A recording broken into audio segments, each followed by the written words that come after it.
buenas tardes.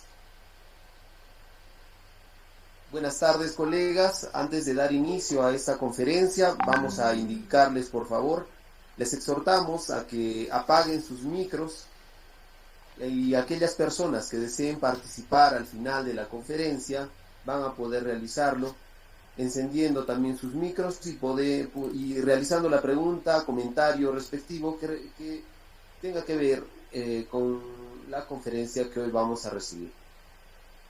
Hemos realizado las coordinaciones respectivas, colegas. En este momento el director de nuestra institución se encuentra en una reunión y enviando una documentación muy urgente a la ciudad de Lima, por lo que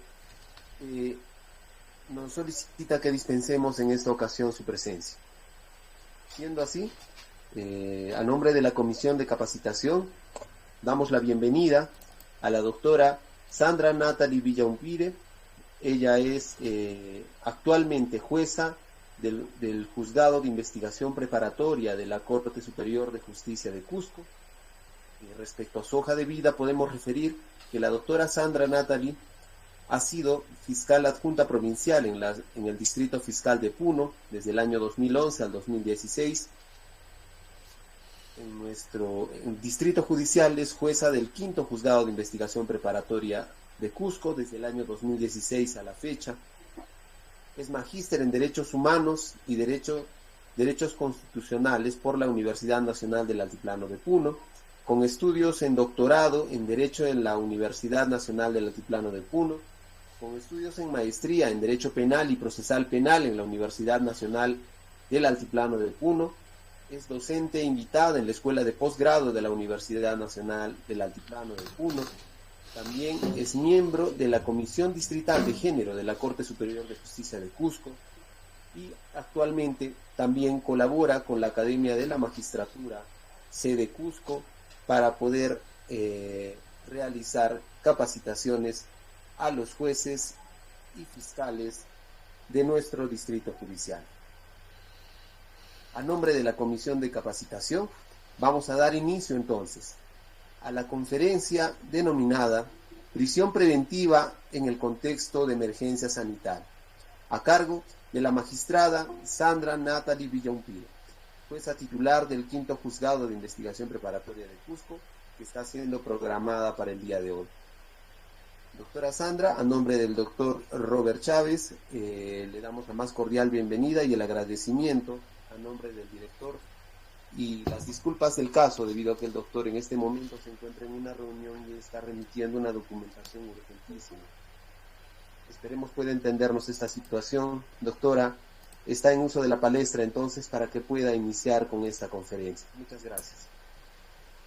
Muy buenas tardes, doctor Jorge Cotacayapa, colegas todos, tanto de la defensa pública de imputados como de víctimas. Muchas gracias, en primer lugar, por la invitación realizada.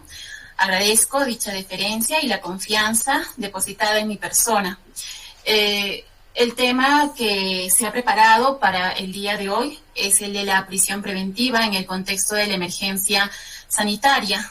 Ello en virtud de la presencia de virus COVID-19, no solamente en el país, sino a nivel mundial. Vamos a dividir la ponencia en dos partes. En una primera parte vamos a tocar lo que son aspectos generales en relación a la prisión preventiva, incidiendo en ciertos puntos que han sido objeto de controversia y quizás también materia de aclaración por el reciente Acuerdo Plenario 1/2019.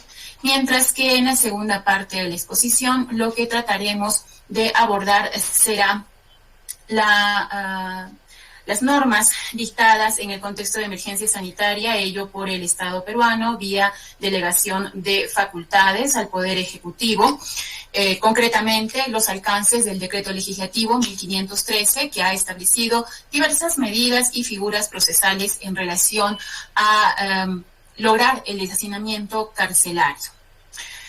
Bien, vamos a comenzar con la ponencia. Trataré de ser breve para poder cumplir el horario que se ha designado.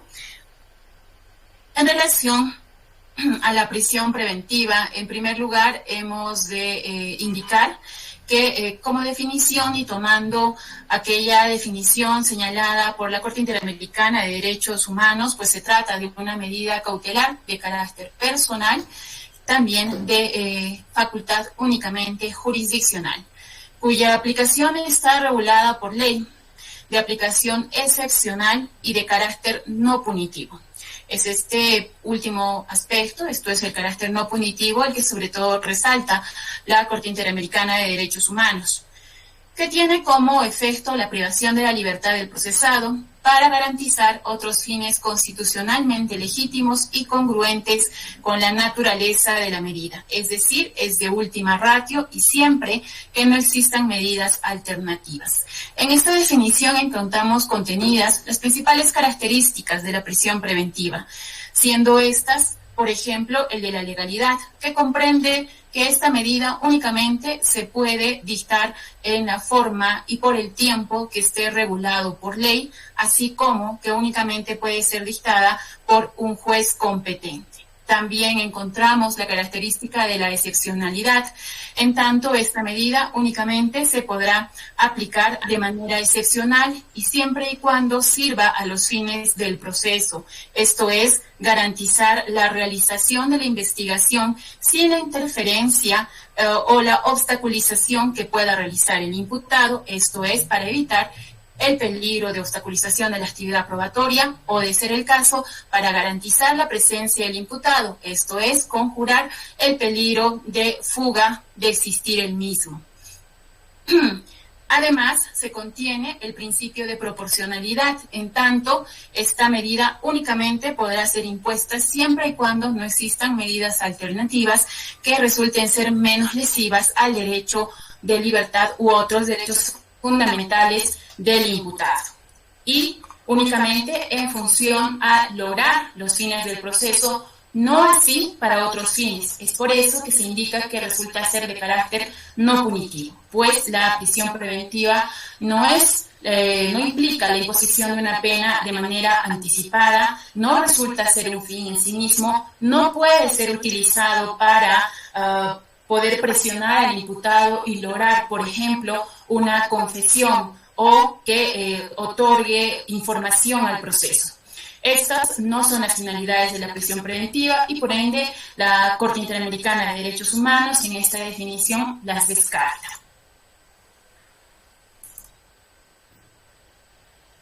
Vamos a pasar directamente a lo que son los presupuestos procesales para la imposición de la medida de prisión preventiva. Estos, conforme ya sabemos, se encuentran regulados en el artículo 268 del Código Procesal Penal. En relación al primer presupuesto, de graves y fundados elementos de convicción que hagan estimar razonablemente la comisión del delito como la vinculación del imputado con el hecho delictivo, que es objeto de atribución.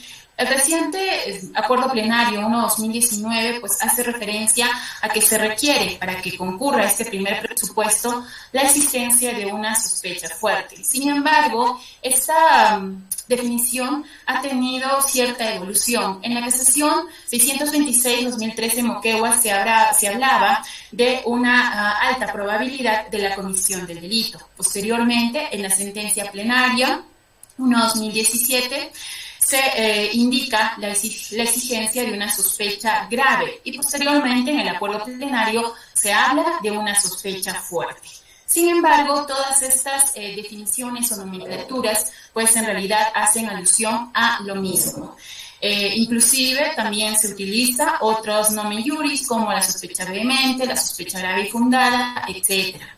Lo que importaría en todo caso resultaría ser definir qué es la sospecha fuerte o la sospecha grave. La sospecha debe ser entendida como un estado de conocimiento intermedio de diferente intensidad, a partir de datos inculpatorios obtenidos en el curso de la investigación o la averiguación del delito, que autorizan a dictar decisiones y practicar determinadas actuaciones. Si ello es así, y esto es lo que se entiende por sospecha, para que exista una sospecha fuerte, este grado de conocimiento o estado de conocimiento debe significar un alto grado de probabilidad de que el imputado ha cometido el delito y que además están presentes todos los presupuestos de la punibilidad y de la perseguibilidad del delito. Es decir, que exista un alto grado de probabilidad de una condena. En palabras de Jordi Nieva Fenol, lo que se requiere en este punto es que que el juez, en el momento en que deba disponer una prisión preventiva y con los elementos de convicción que han sido alcanzados por las partes, pues llegue a un convencimiento casi en el grado de certeza de considerar que con esos elementos de convicción existentes, este imputado de necesitar imponerse una sentencia en dicho momento, pues tendría que ser condenado. Si ello es así, entonces consideramos que existe una sospecha fuerte, pero si no resulta ser ese el grado de convencimiento, es decir, un alto grado de probabilidad de condena, entonces no podríamos encontrarnos frente a un grado de sospecha fuerte. Otro punto que resulta ser sumamente debatido en relación a este primer presupuesto es si en el mismo se puede debatir la tipicidad o no. Si cabe la posibilidad de que en audiencia de prisión preventiva se pueda debatir este aspecto. Ello sí ha sido aclarado por el Acuerdo Plenario 1/2019 y se llega a la conclusión de que la audiencia de prisión preventiva pues no resulta ser una audiencia que esté destinada exclusivamente a debatir la tipicidad o analizar la tipicidad, pues en caso esa fuera la finalidad, entonces tendría que concluirse con la emisión de una resolución que declare de oficio una excepción de improcedencia de acción o que sobresea la causa. Sin embargo, ese no es el caso. Siendo ello así, no obstante, no puede descartarse del todo que se pueda debatir si existe o no existe la tipicidad en la imputación fáctica que plantea el Ministerio Público y si ésta se desprende además de los elementos de convicción que postula el Ministerio Público. En ese sentido, aun cuando no se debata exclusiva y específicamente la tipicidad en audiencia de prisión preventiva, sin embargo, de los datos que aporta el Ministerio Público, estos hechos deben implicar un hecho que se subsuma en un supuesto típico de un delito, es decir, que se trate de una imputación fáctica de un delito. Esta imputación fáctica no puede carecer de tipicidad penal. Además de la tipicidad, no solamente se agota en ello el deber que tiene el Ministerio Público, sino que además el Ministerio Público tiene el deber no solamente de aportar elementos de convicción dirigidos a la tipicidad, sino además a todas las categorías del delito. Para que un hecho pueda ser considerado delito como exige el primer presupuesto, pues se requiere que se trate de un hecho típico, antijurídico, culpable y o punible. No se admite un debate probatorio a efectos o la actuación probatoria a efectos de acreditar este aspecto. Es decir, si, por ejemplo, el Ministerio Público olvidó o no le alcanzó el tiempo para visualizar un video de cámaras de seguridad en el que, por ejemplo, se aprecia al imputado cometiendo el hecho delictivo, pues si no se ha hecho esa diligencia previa de visualización de video, esto no se puede hacer en la audiencia de prisión preventiva. Igualmente, si el actor civil o si la defensa de la parte imputada pretendiese actuar algún elemento de convicción, ello no podría ser el caso porque no se trata de una audiencia de juicio oral. Únicamente en la audiencia de prisión preventiva se discutirá la probabilidad de la conexión del hecho delictivo con los elementos de convicción que sean aportados por las partes. Como conclusión en relación a este punto controversial en relación a este primer presupuesto, pues tendríamos que concluir que si el Ministerio Público en la imputación fáctica y en los elementos de convicción que aporta no logra establecer un alto grado de probabilidad de la existencia de un hecho típico, antijurídico, culpable y o punible, entonces no podríamos indicar que concurra este primer presupuesto. Baste que exista, por ejemplo, una causa de justificación, un error de tipo, una causa de no punibilidad que pueda ser debatida y sí se admitiría el debate de manera genérica en relación a la existencia de alguno de estos supuestos, pues para indicar que en el caso de autos pues no exista este primer presupuesto de graves y fundados elementos de convicción. En ese aspecto también otro de los aspectos que resultaban ser controversiales resulta ser si es que en audiencia de prisión preventiva se puede aplicar y o valorar la prueba trasladada y concretamente la declaración de colaboradores eficaces o aspirantes a colaboradores eficaces. En nuestro medio quizás no tenemos este tipo de casos más allá de los casos de tráfico ilícito de drogas. Sin embargo, la Corte Suprema ha dicho respecto, ha indicado que sí es posible valorar estas declaraciones de colaboradores eficaces y aspirantes a colaboradores eficaces. Sin embargo, estas declaraciones no pueden fundar por sí mismas una declaración positiva en relación a la aplicación de la prisión preventiva. Tampoco pueden ser utilizadas estas declaraciones con un carácter determinante para indicar que sí existe el delito o la alta probabilidad de la comisión del delito y la vinculación del imputado con este hecho delictivo.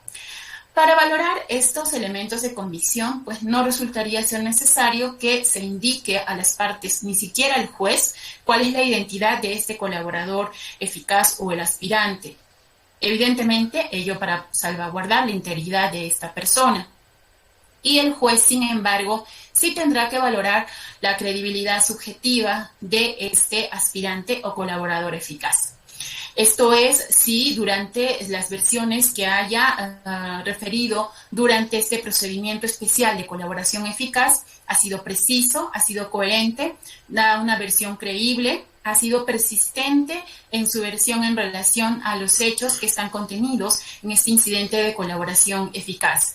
Y se requiere que estas declaraciones o la información contenida en la declaración del colaborador o aspirante pues sea corroborada con otros elementos de convicción de carácter objetivo. En este punto, la doctrina mayoritaria se inclina a pensar que esta corroboración pues tendría que ser con elementos objetivos, documentales, más no así pruebas de carácter personal. Es decir, que la declaración de un colaborador pues no bastaría que sea corroborada únicamente con la declaración de otro colaborador, sino que tendría que existir otras pruebas de carácter ya material que puedan corroborar esta declaración. ¿Cuál es el procedimiento de valoración que se debe seguir para poder afirmar y concluir que en efecto existe una sospecha fuerte? En base al juicio de atribución que realice el Ministerio Público, tanto del hecho delictivo sobre el injusto penal, el delito y la vinculación, pues el Ministerio Público aportará medios de investigación o de prueba. También lo hará así la defensa. Y el órgano jurisdiccional tendrá que valorar y analizar las postulaciones efectuadas por ambos sujetos procesales, esto desde una inferencia razonable, si se admite la existencia de un indicio para poder valorar este aspecto, con ciertas diferencias del indicio en etapa de juzgamiento, y valorar de convicción, reglas de máximas de experiencia o la sana crítica, realizándose un examen y una valoración de forma individual en relación a estos elementos de convicción, así como de forma global. Si realizado este análisis y sopesando los elementos de convicción que han ofrecido ambas partes en un proceso, el órgano jurisdiccional llega a la conclusión de que el imputado es fundadamente sospechoso de la comisión de este hecho delictivo y que además existe un alto grado de probabilidad de que esta persona va a ser condenado en el futuro como autor de este delito que se le atribuye, pues podríamos llegar a la conclusión de que en este caso se ha llegado a un nivel de sospecha fuerte. En relación al segundo presupuesto referido a la prognosis de pena, el análisis que debe realizarse al respecto implica la valoración no solamente de la pena abstracta contenida en el tipo penal que se atribuya, sino además debe realizarse una prognosis concreta de la pena, valorando si en el caso concreto existen atenuantes, agravantes genéricas y o privilegiadas, cualificadas, si existe un concurso de delitos, qué tipo de concurso de delitos existe, si existe un delito continuado o un concurso aparente de leyes. Y todos estos aspectos pueden ser fundamentados, cuestionados por la defensa. Ello para llegar a la conclusión de que en el hecho concreto la pena probable a imponerse supere los 4 años de pena privativa de libertad. La Corte Suprema, no obstante, en el último acuerdo plenario 1/2019, pues aborda dos cuestiones que resultan ser ciertamente controversiales. Indican que para poder considerar que un delito sea grave, pues tendría que superar los 8 años de pena privativa de libertad, dado que ese era el quantum o el margen punitivo que en dicho entonces se aplicaba para la imposición de la vigilancia electrónica. Hoy en día resulta ser 10 años, con las modificaciones incorporadas. Sin embargo, y a raíz de eso, pues nos preguntamos, ¿no? Muchos, si esto establecía un nuevo parámetro en la prognosis de la pena, si en lugar de 4 años se requerían 8 años. Sin embargo, pues debiese concluirse que el artículo 268 no ha sido modificado ni puede ser modificado por un acuerdo plenario. Siendo ello así, la prognosis de pena se requiere que únicamente sea superior a 4 años de pena privativa de libertad. Igualmente, en el último acuerdo plenario, la Corte Suprema también indica que en aquellos casos en los que existan delitos respecto de los cuales existe la prohibición de aplicar una pena suspendida y en los cuales la pena probable a imponerse sea inferior a 4 años, pues si cabe o no cabe aplicar una prisión preventiva. Por ejemplo, estamos hablando del delito de agresiones en contra de integrantes del grupo familiar, lesiones graves o leves igualmente por cuestión de género, o delitos de corrupción de funcionarios que tienen una prohibición expresa en el artículo 57, segundo párrafo.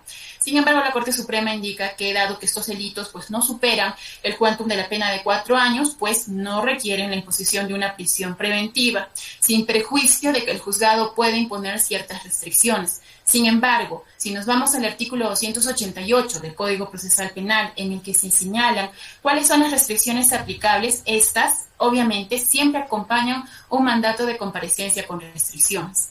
Y para que se pueda imponer el mandato de comparecencia con restricciones, se requiere la concurrencia de los 3 supuestos del artículo 268. No se puede obviar ninguno de estos presupuestos que el supuesto de peligrosismo procesal pueda ser evitado. Así lo indica el artículo 287, primer párrafo del Código Procesal Penal. Entonces, en este punto, personalmente me encuentro en desacuerdo con la Corte Suprema. Si la pena no supera los 4 años, pues simplemente no cabe imponer ningún tipo de restricción adicional. En relación al tercer presupuesto procesal del peligrosismo procesal, pues este resulta ser el elemento más importante y que justifica la medida de prisión preventiva. Puede conceptualizarse como el riesgo relevante que pueda afectar o anular la consecución de los fines constitucionalmente legítimos de la medida de coerción procesal. Únicamente se requiere la existencia de uno de los supuestos del peligro procesal, esto es el peligro de fuga o el peligro de obstaculización de la actividad probatoria. No obstante, ello no es óbice para que concurran ambos tipos de peligros.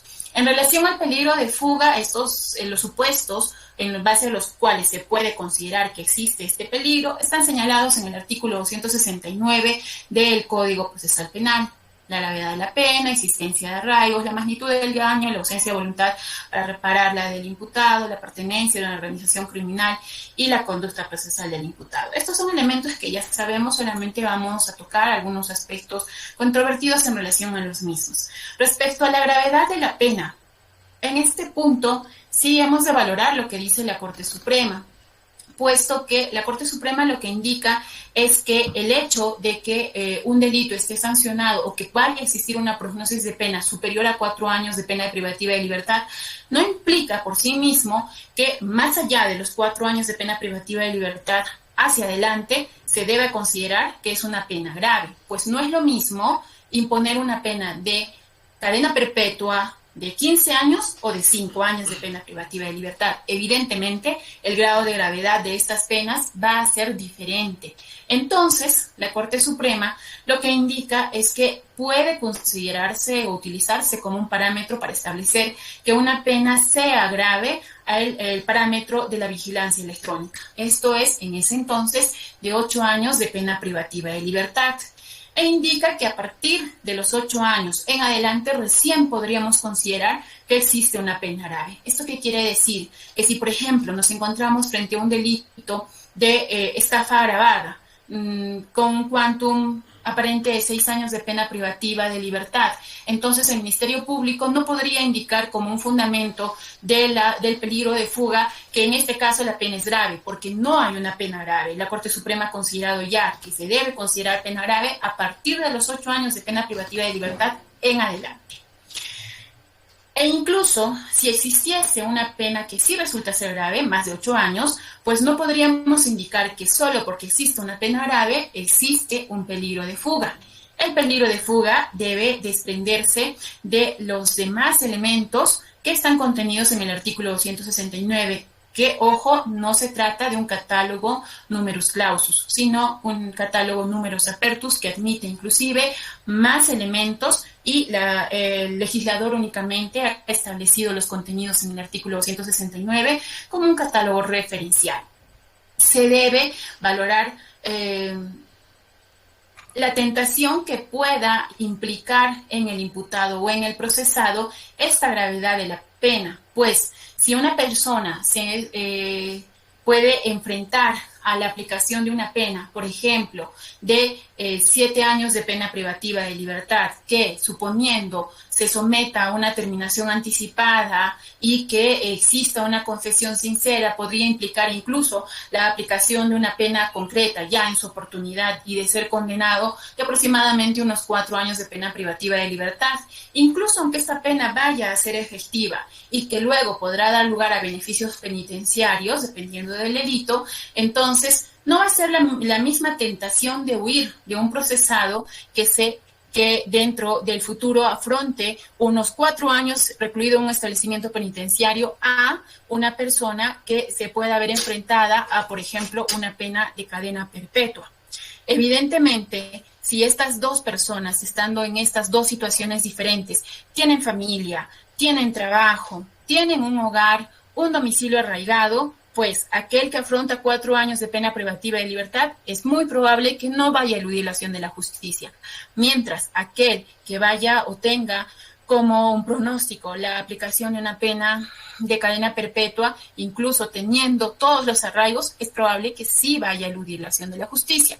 Es en este punto y bajo este análisis pues que se debe valorar la gravedad de la pena. También la Corte Suprema indica que existen delitos especialmente graves y de crimen organizado que suponen la existencia de una sospecha suficiente en relación al peligro de fuga. Lo denomina una probabilidad preponderante de que pueda existir este peligro de fuga. Esto es, en consecuencia, de 4 a 8 años, pues no podríamos considerar que existe una pena grave. De 8 años a 15 años sí existe una pena grave y se requiere una sospecha fuerte o una sospecha grave de la existencia del peligro de fuga. Para delitos de más allá de 15 años, cadena perpetua o de crimen organizado, pues solamente se requiere acreditar un grado de sospecha que resulte ser suficiente, es decir, al nivel del requerimiento acusatorio se relaja la exigencia en relación a la acreditación del peligro de fuga para este caso de delitos sumamente graves. En relación a la conducta procesal del imputado, se ha precisado y debemos tener en cuenta que la conducta procesal no se puede sustentar en el derecho de guardar silencio o en el derecho de abstenerse de brindar información a la investigación. Esto es habitual en los requerimientos de prisión preventiva. Se suele indicar que el imputado guardó silencio, por eso no colabora con la investigación. Sin embargo, este hecho de guardar silencio es únicamente el ejercicio del derecho de defensa y de las garantías procesales que asisten al imputado y por ende no podrían ser valorados en su contra. Sin embargo, este elemento de la conducta procesal sí resulta ser un elemento determinante para poder establecer bajo una base de carácter objetivo que este procesado sí podría eludir la acción de la justicia. ¿Qué podríamos considerar dentro de la conducta procesal? Por ejemplo, que exista una singular oposición, una oposición muy fuerte a la detención, si se trata de un delito flagrante, o por ejemplo, el incumplimiento de reglas de conducta en casos previos. Esto quiere decir que para la valoración de la conducta procesal en el supuesto de peligro de fuga, no solamente se pueden analizar la conducta del imputado o del procesado durante el decurso del caso concreto, sino que también se puede valorar la conducta procesal del mismo en casos previos. Si, por ejemplo, fue sentenciado, fue condenado, tiene otros procesos, si se sometió a un principio de oportunidad y no cumplió para la reparación civil, si es que fue condenado previamente a una pena suspendida y no cumplió con las reglas de conducta. Estas sí son circunstancias objetivas que podrían valorarse en este alcance de la conducta procesal del imputado para valorar el peligro de fuga. En relación al peligro de obstaculización, los supuestos se encuentran señalados en el artículo 270 del Código Procesal Penal y básicamente están dirigidos sea a destruir, modificar, ocultar, suprimir tanto los elementos de prueba materiales como a afectar o alterar los elementos de prueba personales o inducir a terceras personas a que realicen cualquiera de estas dos conductas. Para la existencia de este peligro de obstaculización, y esto es algo que usualmente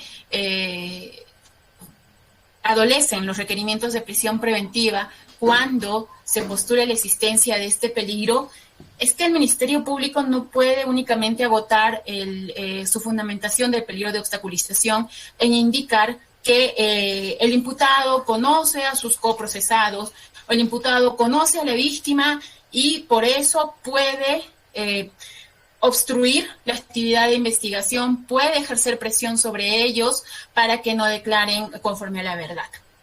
No basta ello. Para sustentar el peligro de obstaculización se requiere que el Ministerio Público pueda fundamentar si el imputado tiene la capacidad y la aptitud. ¿Para qué?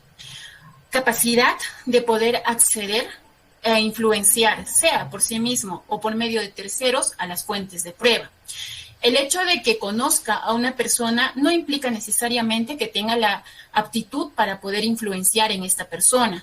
Diferente será si esta persona tiene algún vínculo o dependencia económica conmigo procesado, ¿no? Por ejemplo, que se trate de un testigo que sea un subordinado o que sea dependiente económico del imputado, por ejemplo, en los delitos de corrupción de funcionarios. También podría existir esta capacidad cuando se trata, por ejemplo, de delitos de violencia sexual dentro de un entorno familiar, en los que no solamente existe una dependencia por el vínculo afectiva, emocional, sino además existe una dependencia económica. Si la víctima es hija, es sobrina del imputado, pues obviamente sí existiría la posibilidad de que el imputado pueda ejercer o influenciar en la víctima o en el testigo, que por ejemplo podría ser la madre, la pareja sentimental, dependiente económicamente. Pero estos aspectos tienen que ser fundamentados y señalados por el Ministerio Público. En relación a la prueba material, se requiere que esta capacidad y aptitud se evidencie en la posibilidad de que el imputado o el procesado tenga en su poder o a su disposición estos medios de prueba que supuestamente serían objeto de desaparición, o que pueda efectuar esta disposición de manera indirecta, esto es, por terceros. No basta con que el Ministerio Público indique, por ejemplo, en un caso de falsedad documental o de corrupción de funcionarios, que el imputado puede desaparecer los elementos de convicción. No, sino tendrá que indicar qué elementos de convicción, qué elementos de prueba de carácter material podrían ser objeto de desaparición. Libros contables, balances, expedientes técnicos, ¿qué es lo que podría ser objeto de desaparición y por qué afirmamos que el imputado podría desaparecerlo? Los tiene en su poder, es jefe de la oficina en el cual se encuentran los mismos, se encontraban en su poder previamente y existió un requerimiento para que se entreguen esos documentos. Estas son las condiciones objetivas que se requiere para acreditar que existe el peligro, tanto de obstaculización como en el peligro de fuga. Cuando se habla de que debe existir una sospecha fuerte, pues se hace referencia a esta objetividad en relación a dicha existencia de peligro. En relación al peligro de obstaculización, también se excluyen para ser considerados de este tipo de peligro los actos derivados del ejercicio del derecho de defensa, y hemos indicado, por ejemplo, guardar silencio o no acceder a celebrar una terminación anticipada. Un criterio de oportunidad, pues no podría indicarse en base a ello que el imputado está obstaculizando la investigación, o que, por ejemplo, no quiera colaborar en la investigación. Tratándose, por ejemplo, de 4 imputados, solamente se identificó a uno y él se niega a dar los nombres de los 3 imputados o de algún testigo. Eso no podría ser valorado como la existencia de peligro de obstaculización, esta falta de colaboración. Este peligro, no obstante, sí tiene que ser valorado en función de la complejidad del proceso. No será lo mismo indicar esta falta de colaboración en un caso de crimen organizado que en un caso de delito común. ¿Cómo debe efectuarse el análisis del peligro, sea de fuga o el peligro de obstaculización de la actividad probatoria? Igualmente tiene que determinarse en base a datos objetivos, en la capacidad de que el imputado pueda eludir la acción de la justicia o obstruir la actividad investigatoria. Estos datos objetivos obviamente no van a ser datos que impliquen que este hecho ya se cometió, porque si el imputado ya hubiera eludido la acción de la justicia, pues ya no tendría caso hacer una audiencia de prisión preventiva, sino que se trata de una probabilidad a futuro. Y es esta probabilidad la que se va a determinar por el órgano jurisdiccional en base al nivel de riesgo que puede existir. Riesgo fuerte para delitos comunes, riesgo suficiente para delitos graves o de crimen organizado. El análisis debe comprender las circunstancias personales y sociales del imputado, no solamente los arraigos, sino otros aspectos vinculados a la moralidad, a sus recursos económicos, a vínculos que tenga con el extranjero, o con otros lugares, o con otras áreas del aparato criminal, si se trata, por ejemplo, de un delito de crimen organizado. La conducta que tenga el imputado antes y durante el desarrollo del proceso, en procesos previos, en procesos que se van siguiendo a la par o en el mismo proceso que es objeto de la prisión. Asimismo, también algunos doctrinarios indican que no debería valorarse esto, pero otras posiciones indican que sí puede valorarse la reiterancia delictiva. No sería lo mismo indicar si existe o no peligro de fuga respecto de una persona que ha tenido 3 condenas, 2 de las cuales no ha cumplido en relación a las reglas de conducta, que una persona que es primario en la comisión de delitos. El nivel de peligro para la sociedad en esos 2 casos van a ser evidentemente diferentes. El análisis que debe efectuar el órgano jurisdiccional igualmente debe ser un análisis individual de cada uno de estos elementos, así como un análisis global de todos ellos, de los medios probatorios que en este punto ofrezcan tanto el Ministerio Público como la defensa del imputado.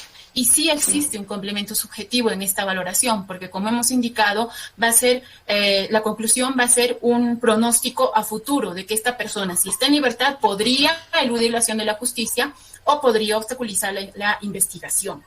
Sin embargo, esta probabilidad no resulta ser una simple conjetura ni presunción, sino que tiene que estar basada en estos datos objetivos para poder afirmar que esta probabilidad pues es de alta comisión o de alta perspectiva de que se pueda cometer en efecto este hecho. ¿Cuál es el efecto del tiempo en la existencia de estos 2 peligros? Esto es, del peligro de fuga o del peligro de obstaculización. En relación al peligro de obstaculización, este peligro decrece con el tiempo.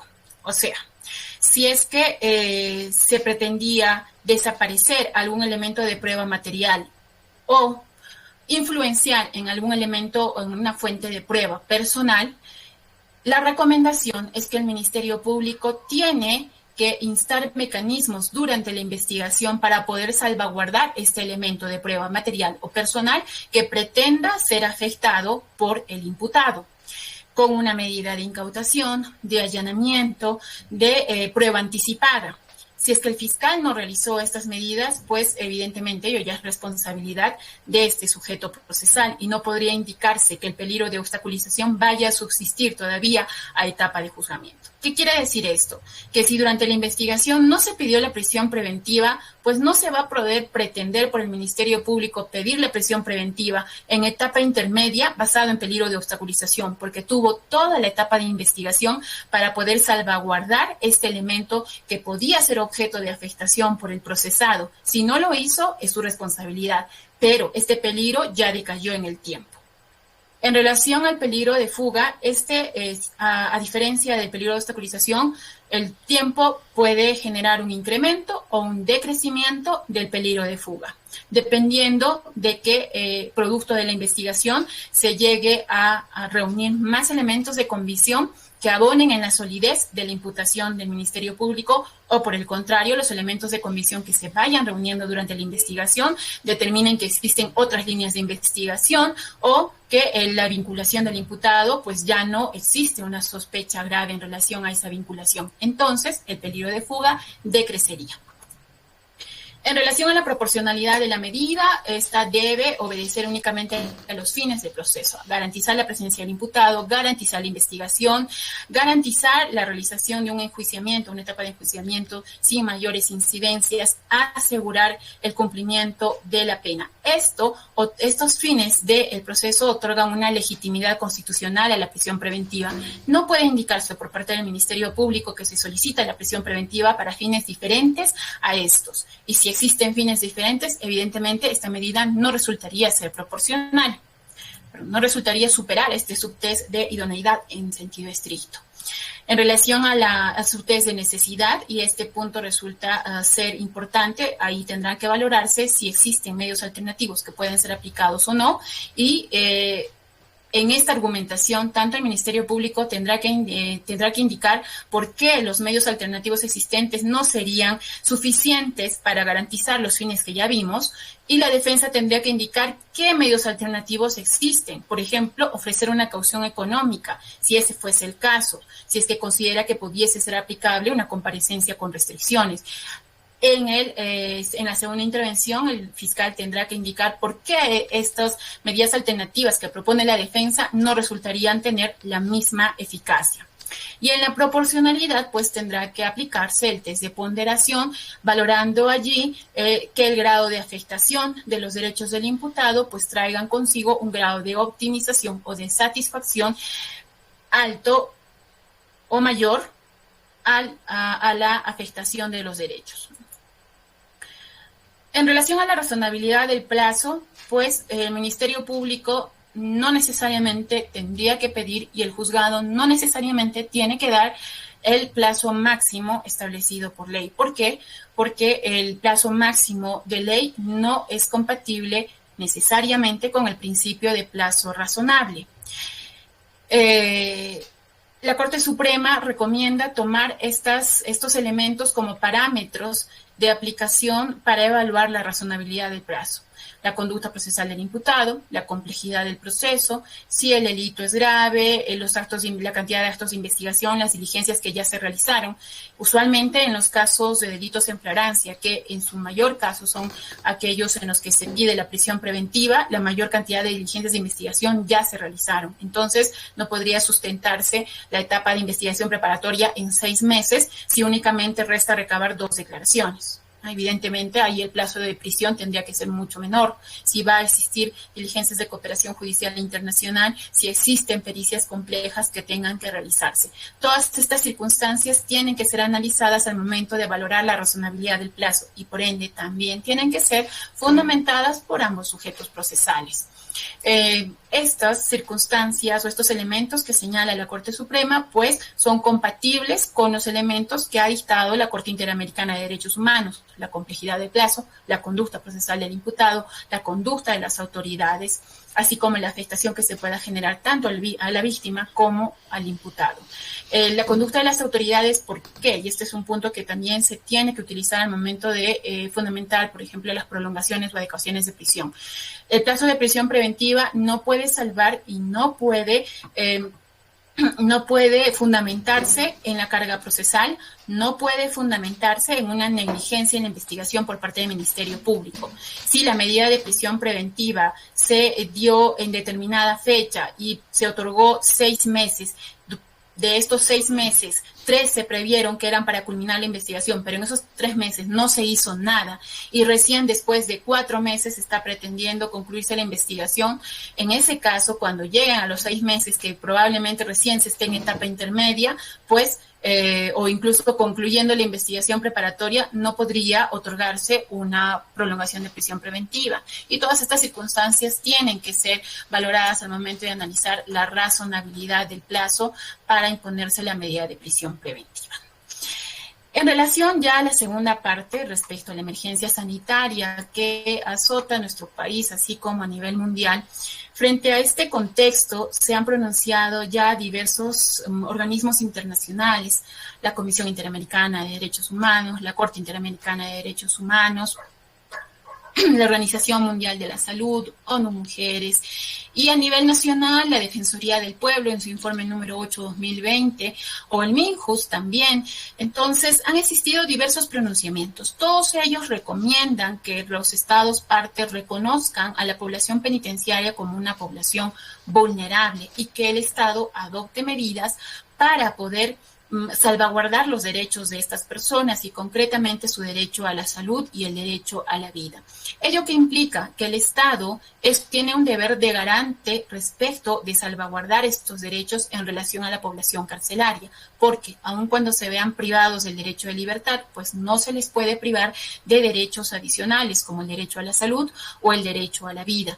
En esta función de deber de garante del Estado peruano, pues también se resalta ya a nivel del Poder Judicial la obligación y una de las características que tiene la prisión preventiva, de la provisionalidad, que resulta ser la materialización de este principio de rebus sic stantibus. Esto es que la medida de prisión preventiva, sobre todo en aquellos casos en los que se impongan los plazos máximos establecidos por ley, implican el deber de los órganos jurisdiccionales de revisar periódicamente estas medidas de prisión preventiva. ¿Para qué?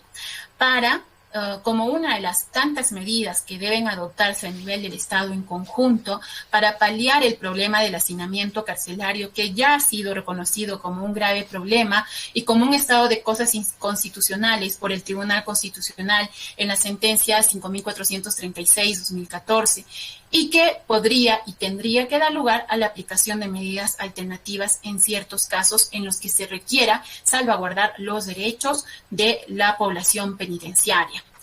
En este interín es que el Estado peruano, mediante delegación de facultades, ha promulgado el 4 de junio del 2020 el decreto legislativo 1513. Esto dentro de un paquete de medidas normativas que también se han emitido a tales fines. Sin embargo, consideramos que este decreto supremo pues contiene la mayor cantidad de medidas y figuras procesales que resultarían ser aplicables a estos fines. Una de las medidas que contiene pues es el cese obligatorio o automático. Este es competencia exclusiva de los juzgados de emergencia penitenciaria que han sido ya designados en tal fin. Para la aplicación de este cese obligatorio, automático o colectivo, como también se ha venido denominando, se requiere que los procesados que estén sujetos a la medida de prisión preventiva no se encuentren procesados por los delitos excluidos, y ya todos sabemos existe un catálogo bastante amplio que van desde los delitos contra la vida, el cuerpo y la salud, de delitos sexuales hasta los delitos de crimen organizado. Además, se requiere que este procesado no cuente con mandato de prisión o condena por delito excluido. Estos dos requisitos son de carácter alternativo o copulativo para la procedencia de este cese obligatorio. Ello, el Estado peruano considera en este decreto legislativo que procede este cese automático o obligatorio porque estos delitos no contenidos en este catálogo de delitos excluidos se tratan de delitos de mínima lesividad. Y así resultan ser en efecto, pues si tenemos en cuenta cuáles son los delitos por los cuales se encuentran recluidos la población penitenciaria, podremos encontrar, por ejemplo, de las estadísticas que hemos podido obtener del INPE al mes de marzo del 2020, delitos tales como microcomercialización o microproducción de droga. Este podríamos considerar que es un delito en efecto de mínima lesividad, o el delito de lesiones graves o hurto agravado en grado de tentativa, que implican, si bien un porcentaje mínimo de la población penitenciaria, sin embargo, en conjunto incluso exceden una cantidad de alrededor del 5% de la población penitenciaria a nivel nacional. Entonces el Estado pues considera este catálogo de delitos como delitos de mínima lesividad. Claro está que en este catálogo pues sí existirían algunos delitos que es cuestionable en relación a si realmente son de mínima lesividad o no lo son, como por ejemplo el tráfico ilícito de drogas en su modalidad base. En estos delitos, el juez de emergencia penitenciaria, una vez que emite estas resoluciones de ceses colectivos, tiene que reemplazar la medida de prisión preventiva por la de comparecencia con restricciones, imponiendo ciertas restricciones que también se recomiendan en este decreto legislativo.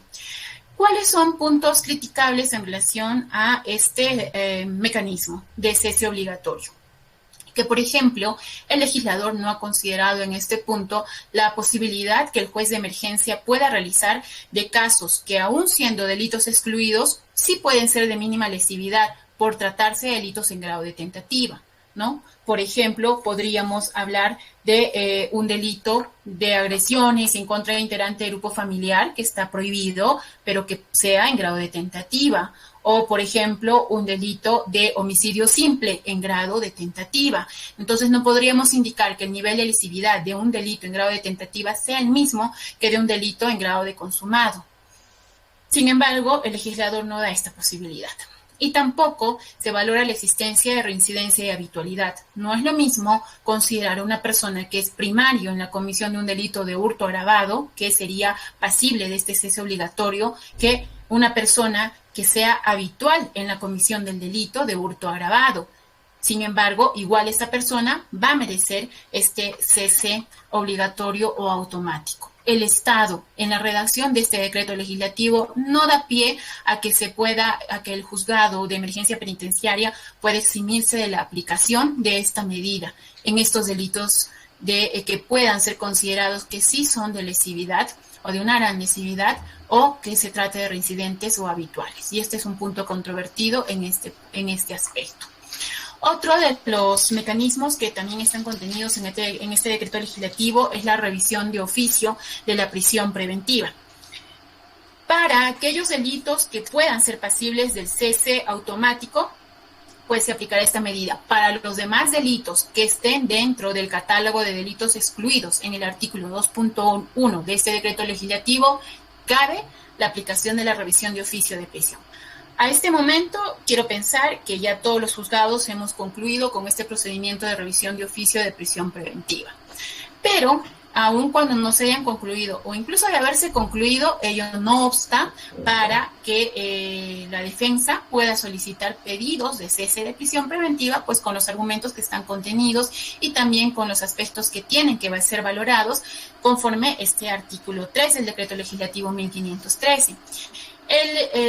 El Poder Ejecutivo ha señalado en este decreto legislativo que para poder valorar si existe la posibilidad de variar la prisión preventiva por una medida alternativa en estos otros delitos y de los contenidos en este catálogo del artículo 2, tendría que valorarse el plazo de la prisión preventiva y la notificación, y si el caso cuenta ya con una notificación o auto de citación a juicio. ¿Por qué? Porque en este punto hemos de valorar la razonabilidad de la medida de prisión y, por ende, de su continuación. Todo esto relacionado con el principio de plazo razonable. Si en un proceso ya se ha prolongado e incluso adecuado la medida de prisión preventiva y hasta este momento no existe ni siquiera una convocatoria a juicio, pues evidentemente ahí algo está pasando. Y probablemente se trate de la conducta del Ministerio Público o del órgano jurisdiccional, que no puede ser recargada al imputado o al procesado. Si ello es así, en ese aspecto correspondería variar la prisión preventiva. También debe valorarse la pertenencia del imputado a la población de riesgo. Esto conforme a los parámetros señalados por el Poder Ejecutivo, si son mayores de 65 años de edad y si tienen comorbilidades. Para esto debemos considerar lo señalado en las diversas resoluciones ministeriales que ha venido emitiendo el Poder Ejecutivo a través del MINSA. Me parece que la última es la 378-2020 MINSA, que establece este catálogo de factores de riesgo. También a este catálogo de factores de riesgo se adiciona las madres gestantes y las madres que tienen hijos menores de 3 años de edad, que si bien no pertenecen propiamente a personas que por condiciones físicas o de salud se encuentran dentro de la población de riesgo, sin embargo, sí se consideran en este catálogo, ello por recomendación de la ONU Mujeres. También debe valorarse que tenga el interno en el penal. Esto en relación al virus COVID-19. En este punto tenemos que valorar cuáles son las condiciones de cada penal en concreto. Y ahí sí me permito discrepar de muchos doctrinarios y abogados que durante este tiempo han venido a decir de que basta, el virus ya está en el Perú, mueren tantas personas al día, tenemos ya más de 300,000 contagiados a nivel nacional, entonces es evidente que hay el riesgo. No, y es que, por ejemplo, acá en Cusco no teníamos un caso positivo hasta hace más o menos un mes y medio que se dio el primer caso. Ahora, claro está, sí hay un riesgo de contagio. Antes, pues, podía haber un riesgo abstracto, pero no un riesgo concreto, que a diferencia de lo que hoy en día sí ocurre, sí hay un riesgo de contagio.